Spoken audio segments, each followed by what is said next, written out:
Super 6માં આગળ વધીએ। ગુજરાતના અલગ અલગ જિલ્લાઓમાં જળબંબાકારની સ્થિતિ વચ્ચે TV9ની ટીમ અડગ અને અડીખમ બનીને તમારા સુધી પડે પડની માહિતી પહોંચાડી રહી છે।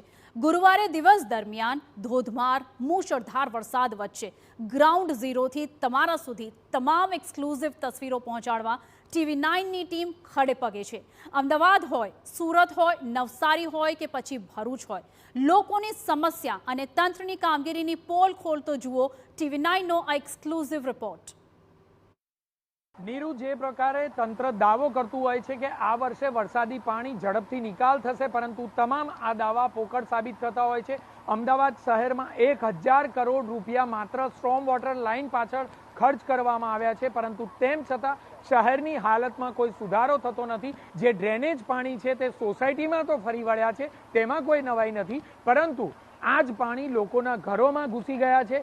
એક બે નહીં, પરંતુ અનેક ઘરોમાં જે વરસાદી પાણી છે, ડ્રેનેજ પાણી છે, તે ઘરની અંદર ઘૂસી ગયા છે। નોંધપાત્ર બાબત છે કે આ એક ચોમાસાની વાત નથી, એક વરસાદની વાત નથી, વર્ષોથી આ જ પ્રકારની પરિસ્થિતિનો સામનો સ્થાનિકો કરી રહ્યા છે। ઘણા વર્ષથી પ્રોબ્લેમ છે, આખા બધાનો સામાન બગડી ગયો છે અને ગટરો ઓભરાય છે, તો કોઈ આવ્યું નથી હજી।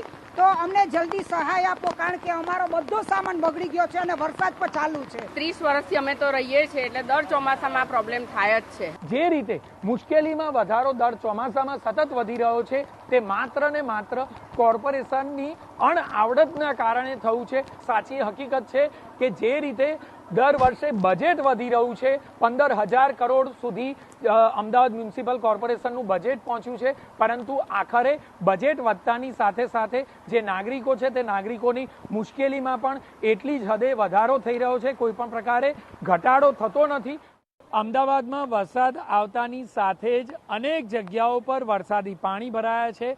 આનંદનગરના મુખ્ય માર્ગ પર અમે છીએ કે જ્યાં વરસાદી પાણી તો ભરાયા જ છે, પરંતુ બીજી તરફ જે વિશાળ વૃક્ષ હતું તે ધરાશાયી થયું છે, જેના કારણે સંપૂર્ણપણે વાહન વ્યવહાર ખોરવાયો છે। કોઈ પણ પ્રકારે વાહનો જઈ શકે તે પ્રકારની પરિસ્થિતિ નથી।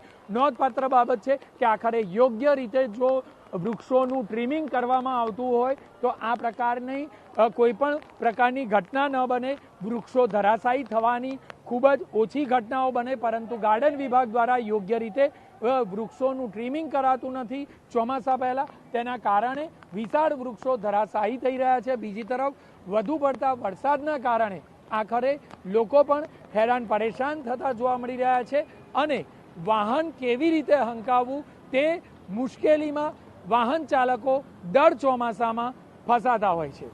કેમેરામેન નટવર પરમાર સાથે જિગ્નેશ પટેલ, TV9 અમદાવાદ।